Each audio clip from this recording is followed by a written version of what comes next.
60% of businesses have fired a Gen Z employee within months of hiring them because they don't know how to dress, they don't know how to act, they show no initiative, no motivation, they can't communicate, and they think like within a week of being at the company, they should be the boss.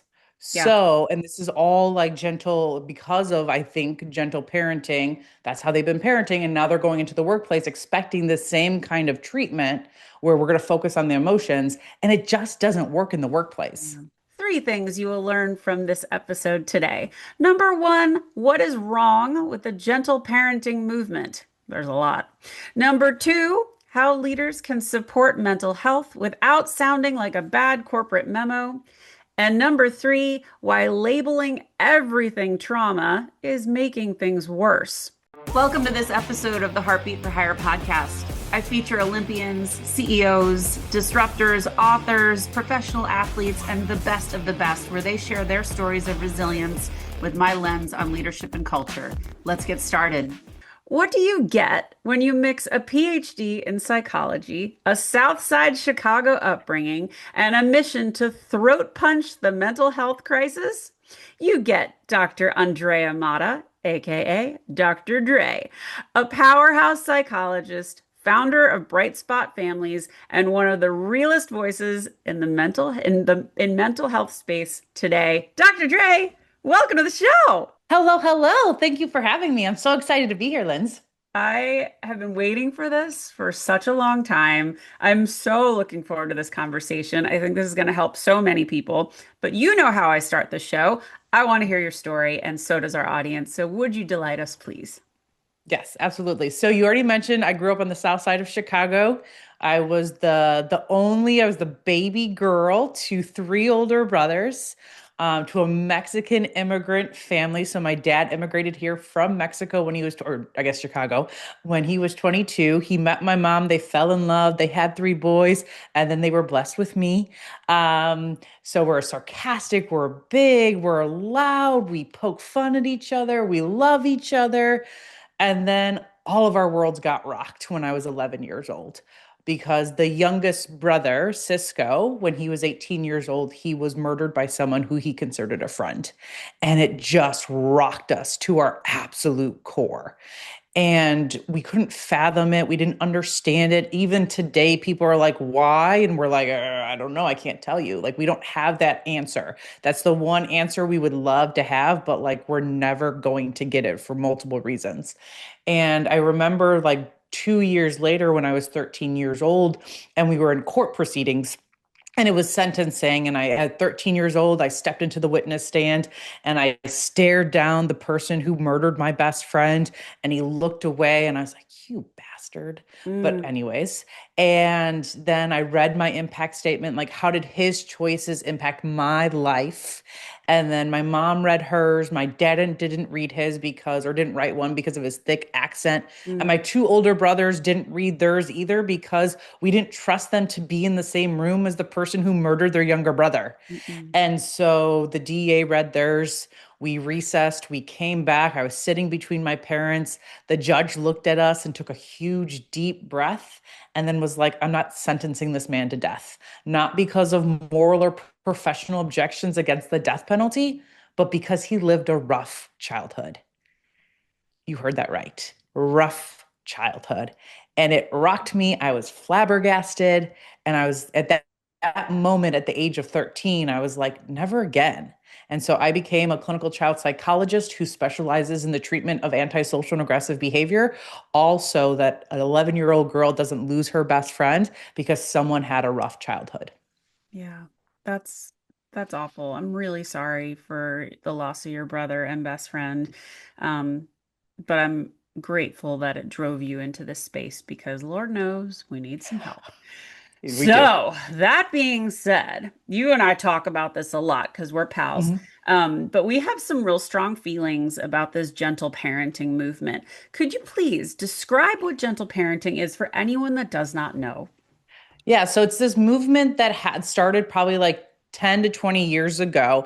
And I think it's because when millennials and Gen X were kids, we didn't feel seen, we didn't feel heard, we didn't feel validated. It was like, I don't care about your emotions, all of the things. And so then what happened in the last 10 to 20 years, we've gone from what I call militant parenting, where it's like my way or the highway, Mm, and we've swung completely the opposite way into what's called gentle parenting. hmm. And how, like, the three premises that I think about when I think about gentle parenting, and people can argue with me all they want about this, go right ahead, it's okay, we'll argue back, is that they focus a lot on feelings. So, like, we're going to validate feelings at the cost of anything else. Like, oh, you don't feel like doing that? Like, we're not going to, like, you don't have to do that.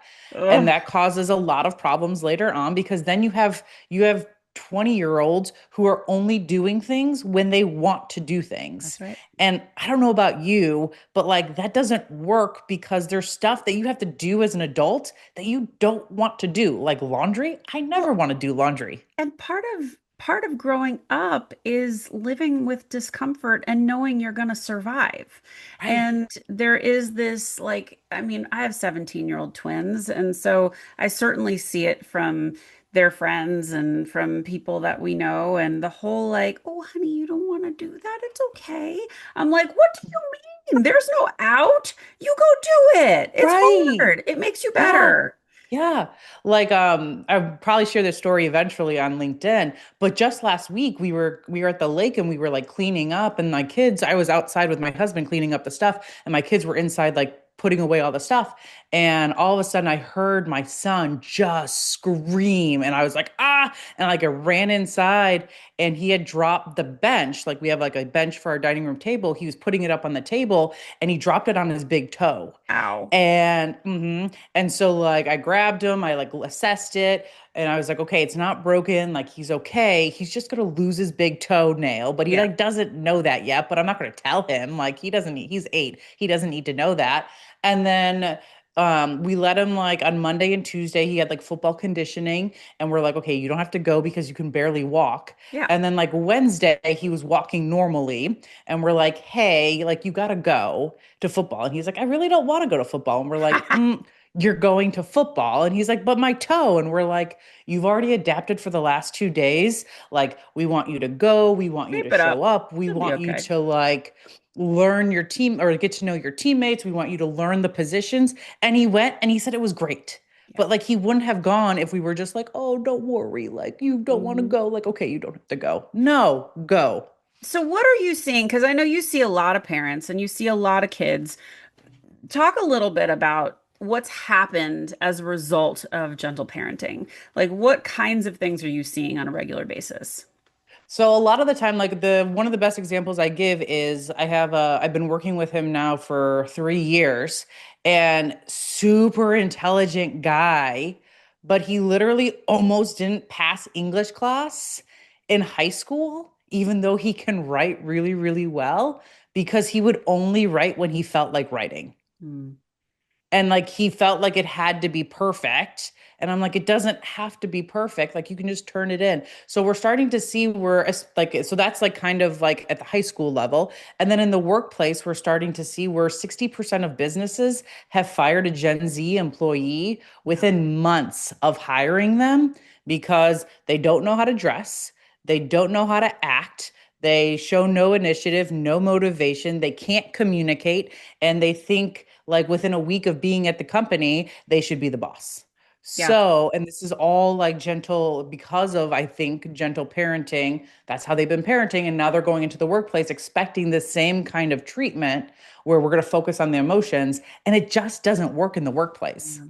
So let's just clarify for the audience because I do want to transition some of this into the business conversation because this is Mhm. another topic you and I talk about a lot. But I really want people to understand that gentle parenting, it's a style of parenting that is, in our opinion, a little soft or too soft. It Mhm. does not mean that if you like I came from more of the militant side, and I think I don't feel like I'm a militant parent, but I do feel Right. like I'm strict about certain things. But I also really push my kids to do things that are hard. And Mhm. I don't want people to misconstrue what we're saying when we talk about gentle parenting. We're not saying be a dick of a parent. No, We're no. saying like it's okay to challenge your children and let them learn from tough experiences, correct? Yeah, so like I said, like we were militant over here. We were Yes. parented like this. Lots of parents have swung all the way over here to gentle Yeah. parenting, but like we missed this whole like beautiful middle ground Yeah. that's called authoritative parenting. Yeah. I personally will say like parent using high expectations within the Yes. context of the warm and fuzzies, Yes. and that's where the sweet spot is. Yeah. So like you have these high expectations, but then you're giving your children the resources so that they can meet those high expectations. And again, you don't have to be a dick. Like just because you're an authority figure in your child's life Yeah. doesn't mean you're an asshole. Well, and I think about my own kids, and my kids have some pretty high expectations from Hmm. us academically. And I don't helicopter over them. I don't hover over them. Now, if they get an F because they didn't turn something in, oh, they're going to hear about it. But they're very self-motivated to do well, and they Hmm. pride themselves on good grades. So they came to that conclusion with our guidance, but it wasn't because I was like, I need to know you're going to get an A. Like, we don't do that. They do it Hmm. themselves. And I just think there's that sweet spot in the middle that you describe. And I think when kids can find that self-leadership, that Hmm. self-motivation, that sets them up really well for getting a job and responding to authority. I mean, I I'd love your take on this, but I've run into a lot of parents whose kids go to college for the first time. Spend the first 2 months away from home. They're deeply homesick. They're scared of Hmm. making new friends, and they pack it up and they come home. Hmm. And I mean, my children know that's not an option. So I'm like, don't even try it. Um, Hmm. I mean, they have to tough it out for a year. And one of my daughter's best friends, after 3 months, she was like, I'm not happy. I really think I want to come home. And by the end of the year, she said, I absolutely loved it. And I'm so glad I stuck it out. So thoughts on that? Because this is real. Yeah, so like when I was so I was a college professor for 9 years. So like I remember there was one week where I called it like parent week because like I was on the phone, like literally on phone calls with four different sets of parents. And I'm like, I don't like you're gonna have to let your child fail. Like you no, you can't come to your classes with your children. No, you can't write their papers for you. Oh, they got a C on their paper from me. I don't care. They should write better and they can come to office hours and they can meet with me and I will help them. And there's a Yeah. writing center. Like stop helicoptering your parents or Yeah. your kids and doing everything for them and push them, give them that space so that they can thrive Mhm. on their own because I think another thing that's popping up is that we're seeing a significant increase in OCD Yes. diagnosis. And one of the things that as clinical psychologists we talk about is like OCD is all about not being able to trust yourself. And Mm. if you have been gentle parenting or helicopter parenting your child, well, then they never learn to trust their own common sense or their own five senses, and they start to doubt themselves. And if it gets bad enough, well, then they start developing OCD. Yeah. And then we don't want that because then we have to go through this whole rigmarole of treatment to help them Right. for something that we could have avoided had you just done the sweet spot of parenting called authoritative parenting. Oh, yeah, that's a good one. Okay, so let's transition a little bit to they've made it through college. They Mhm. have the job. They are now working for you, and you are a leader who is dealing with this workforce now who might be different than some of your more mature employees. And you have to provide some guidance to both your leaders and to your employees. What's some sage words of wisdom from Dr. Dre on this? So I think the biggest thing, so where I use the word for parenting of like high expectations within the context of the warm and fuzzies, when I talk with businesses and corporations, I use the words high expectations, high support. So Mm-hmm. you still really want to be setting those expectations. And one of the number one tips that I give is move away from yearly evaluations Yes, and please. move because it doesn't serve anybody. No. Because like, and move towards like 12-week evaluations that are very behaviorally based. Yeah. And so sit down with your employees on a regular basis and be like, these are the behavioral expectations that I expect from you. And Hmm. then at the end of every 12 weeks, sit down with your people and like have them self-reflect. And then you also give them, and not like sugarcoat it because that Yeah. doesn't help anybody, but like sit down and be like, okay, this is where I think you think you're here. I think you're here. Okay, like let's have a conversation about that. Now let's set up the next 12 weeks so that your employees are constantly improving and Hmm. growing. And there's constant communication so that we don't have to deal with like pips and getting fired and all of the nonsense because we use 1 year evaluations. Use 12-week evaluations, and then people can improve, people can be better. And then there's that sense of urgency that makes 12-week evaluations work. I love that you said that for so many reasons because as a leader, these annual evals, oh my God, they've gone the way of the Floby. Guys, get rid of them. They don't work. You can only Hmm. retain 6 weeks of information on a person at a time. So you will not remember everything they did in February and in March and in Hmm. April and in May. Like you won't.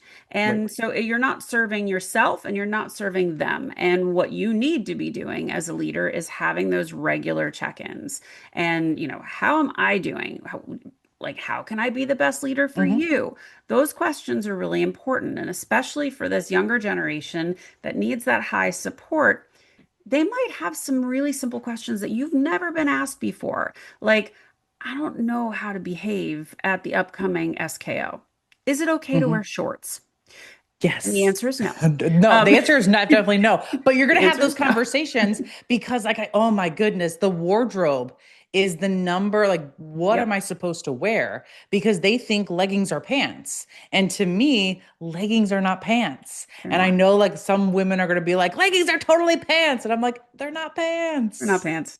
No, in a corporate environment, they're not pants. And, if you have a casual office, great. But at SKO and in front of clients, please leave the Lululemon at home. Yeah, it's not cute. Don't. I Mhm. actually did have a meeting I was running. I had about 85 people in the room and some very young folks. And I had a guy come in shorts. And I had never in my 23 years at IBM seen anyone come in shorts. And I pulled him aside because I knew nobody else was going to do it. And I said, Mhm. "Hey, you look really nice, but I just want to tell you, you probably should never wear shorts to a business meeting again." And his response was, "Huh, these are my dressy shorts." And I went, "Oh, honey, they're good for the golf course, but you Mhm. do need to wear some pants or even some jeans. It'd be fine. Yeah. But Yeah. please don't wear shorts again." And it made me feel really old that I was saying Mhm. that, but it also made me realize nobody else is telling him. And Mhm. as a leader, especially protocol is a big thing that you and I both have Mhm. talked about many times. People don't Yeah. know how to behave. And especially if you came out of that gentle parenting movement, you Mhm. you didn't get those lessons. Right. So as a leader, you kind of have to deliver them and you have to set Mhm. expectations and you have to say, "Hey, do you have any questions about how we run things here?" Because Right. if you get mad at me, don't go to the CEO. Mhm. Don't, Yeah. Or unless I am the CEO. don't blast me on social media either. Yeah. Like That looks bad come on to you. me. Yeah. That looks super bad. Yeah, Yeah. don't go gossiping and posting things on social media. Like that's bad. That's bad form. I could not agree more. So, okay. So now we're seeing a lot of mental illness show up in the workplace. Hmm. And I know how parents want to deal with it, but as a leader, what do you do when somebody's coming to you and they're saying, I need some help or I need some time, I need something. What do you say as a leader? How do you handle that? I think the number one thing that I would recommend is like, okay, like what are, or ask yourself as a leader, like what resources do we have to provide for this person? Do we have an employment assisted program? What are the benefits for healthcare? What kind of, do we have a budget for both professional and personal like skill Yeah. development. Like, what are all of those options? And like, maybe you're not the right person to go to, and that's Mhm. okay. Maybe you need to send them over to an HR person or someone else that handles more like along the lines of like the mental health side of things. But I think just being knowledgeable about that and being willing to have conversations and you having your own boundaries and communicating what your boundaries are Yeah. and what your boundaries are in regards to like interpersonal relationships and knowing about like your employees' mental health. Yeah, I think it's hard to know if you weren't brought up with a lot of tools, how you should navigate those waters. But most companies have an EAP program, employee assistant program. And most of those benefits are free to everybody. Hmm. I think there's even some laws that have said that as a company you have to provide them. So I think that's a great resource. I think there's always going to be people that can guide you and seek help. If you Hmm. need help, ask for it. Yeah.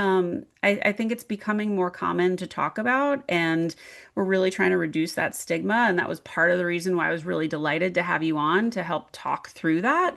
I know when we had Andrew DeGood on the show, we were talking about normalizing bipolar. I mean, Hmm. that is not a conversation anyone would have been having even 2 years Mm-mm. ago.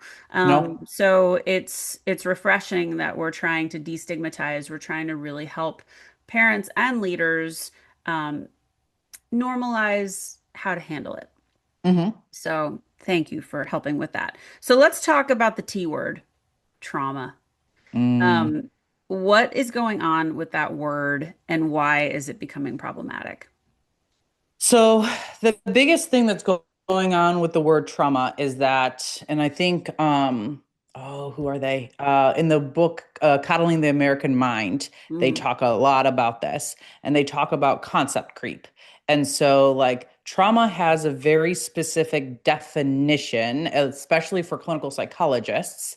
And what has happened is over the last, I would say, 10 years, we are now like enlarging what the definition of trauma is. And so you hear people talk about little t and big T. And me, I'm like, oh my goodness. Because trauma as a clinical psychologist is like, okay, you experienced something or you witnessed something that caused you a severe injury, that you were like, like raped, sexually assaulted, or you were in danger of dying like those are like traumas.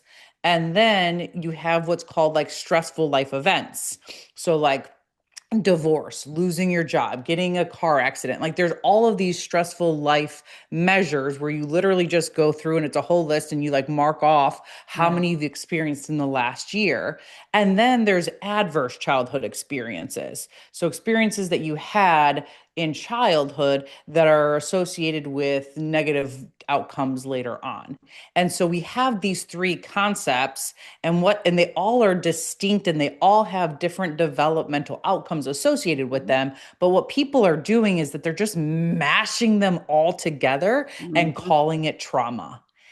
And it's just it doesn't work because you can't. And I used to come across this in like with like my history and like my brother, like you can't look at me and be like, oh, my dog died of natural causes, so And it's I'm not the same. traumatized Mhm. just like you're traumatized. And I the thing is, like, I remember I was talking with a senior VP of a very big company and they knew my story and they're like, well, you're traumatized.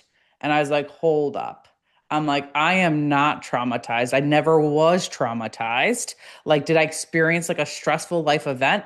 Absolutely. But I Mhm. wasn't traumatized. And I think that's the other thing. Not everyone who's like experiences a trauma is traumatized, but we Mhm. want to like kind of group that all together. Like I was on a conversation with a mom the other day and she was like, well, my son's traumatized.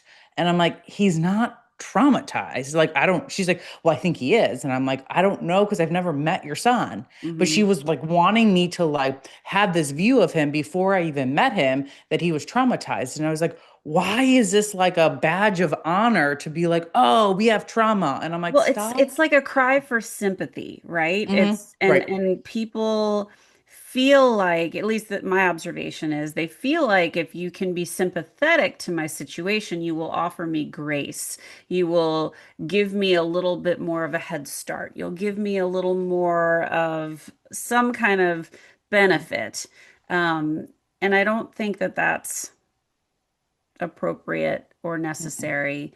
And most of the traumas that they're talking about aren't really big traumas. mm-mm. So tread lightly on the word Yeah. trauma. Yes. And I mean, I think there's also some fun drama that people like to use with that word. And, people have a Hmm. lot of fun with it. Like, I fell down in the supermarket. It was traumatic. And, while that would be hugely embarrassing Yeah. and you could have hurt yourself, it's not really that traumatic. It's embarrassing Right. and Hmm. maybe you got injured, but it's not that bad. Right. Yeah. Yeah. I Okay. completely agree. Okay. Stay away. And the thing is, like, all this trauma-informed schools and trauma-informed, like, providers. And I'm like, Yes. stop, please. Yeah, there's a Like, we're lot of that just, discussion right now. And there I is. get mistaken because I talk about leading with heart so much. People are like, well, you're a trauma-informed coach. And I'm like, listen, I don't know that you want to put me in that category. I'm not certified in trauma, so Hmm. don't assume I am. I'm sympathetic to people, but like that's no, I'm not. Hmm. So yeah, I think it's very blurry, and Hmm. I appreciate you trying to provide some clarity. Okay, sit tight. We're gonna have a quick 30-second break, and then we're gonna come back and we're gonna talk some more stuff. So hang on, everybody. If you like the stories you hear every week on this show, guess what? I have hundreds more from my nearly 30 years in the leadership trenches. And I don't just talk about building irresistible culture, I do it. You can bring me into Keynote, moderate your panels, or work directly with your leaders to drive material change. So let's roll up our sleeves, go out to heartbeatforhire.com, let's connect, and let's make some magic happen. Go lead with heart. Okay, Dr. Dre, we're back. So, some of my favorite questions, and I know you listen to the show. So, what inspires you? Um, Inspires me is like seeing other people who are like ahead of me in my journey, kind of putting in the work and getting results. Mm, Like I love being able to see like people who are like 5, 10 steps in front of me and be like, okay, what? And like talking with them if I yeah, I can learned from possibly. them. And Yeah, like figuring out, okay, what did they do? How did they do it? And can I replicate it? yeah, That inspires me. I love doing that because I'm a very growth mindseted person. I want to be growing. I want to be learning. I love that. And what would you like your legacy to be? I've been thinking about this question, and I think what I would love my legacy to be is really my focus on fortifying families. Mm, Like I think we have moved too far away from really kind of focusing in on our families and fortifying them. And I think if you want, and I always say this, and I said it in my TEDx talk, if you want to change the world, it truly starts with your family. mm, Like all these people are spending all of this time outside of their family, and their family is just a hot mess. But if mhm. we really focus in on our families and pouring into our kids and pouring into our marriages, the ripple effects are going to go exponential. Well, I love you that you said that, and it's interesting, watching my kids grow up, and I know some parents that blamed the school, blamed the teachers, blamed everybody but themselves for the way their kids were behaving. Hmm. We were just talking about it last night, and it's really sad when you see that because those kids are the ones that got the short end of the stick, and they don't know it. Hmm. And they will have some expectations on how life should be that are pretty unrealistic. Yeah. So, yeah. So, what is next for Dr. Dre? Next for Dr. Dre, well, as we're sitting here and probably in about 45 minutes, I'm going to go tour a building because my husband and I might be purchasing it. And I will be going back to having my own private practice of Brightspot families and really focusing in on that family piece. And then kind of I have this 3 phase business plan. And so this would be like the first phase of my business plan. So like really kind of focusing in on families and doing psychological treatments and parenting and couples therapy and family therapy to really kind of start getting into my legacy of fortifying families. I love that. And I think by the time this airs, there will be a pretty special article that you got to take part in. There is. So there's going to be an article. I just talked to the writer this morning to kind of finalize it. But it's going to be in the Wall Street Journal. And it's all going to be about gentle parenting and how it doesn't work. And it all stemmed from a YouTube video I created on FAFO parenting in reaction to Kylie Kelsey's podcast episode that mentioned FAFO parenting. And what is FAFO parenting for anyone listening so they know? Fuck around and find out. That's right. And how do people find you? I think the biggest thing is go to my website. It's Dr. Dr. and then Dre, Dre, and then Mata, Mata.com. And And I'm on guys, LinkedIn. yes, she is. And this is her book. You can see it in the background if you're watching. It's the #2 parenting book, Practical Tips for the Pooped Out Parent. It's absolutely a riot, and it's a cute little bookmark that's a little poo and His name's Coop. Coop the Poop. Coop the Poop. Yeah, so check out the book, check out Dr. Dre, connect with her on LinkedIn. Dre, it's always a pleasure getting to see you. Thank you so much for listening, everyone. If you liked what you heard, you know what to do. Share with your friends, follow, subscribe, all the things, and sit tight because we've got an audience question coming right up. Thanks for listening, everybody. Hang on. For this week's audience question, it is, I want to support my team's mental health, but I'm not a therapist. Many of us aren't. How do I create a culture where people feel safe without overstepping or making it weird? Okay, so you have a lot of opportunities as a leader to create a safe space. And a safe space really means that people are comfortable to come to you, they're comfortable to ask questions, they're comfortable sharing their experience, their hurdles, and they're okay being vulnerable. If none of that is happening, you do not have the trust that you need as a leader on your team, and you have to build that trust. But in this episode, you heard us mention there's lots of resources available, like the EAP programs. You can certainly recommend that they speak with their insurance about getting some help.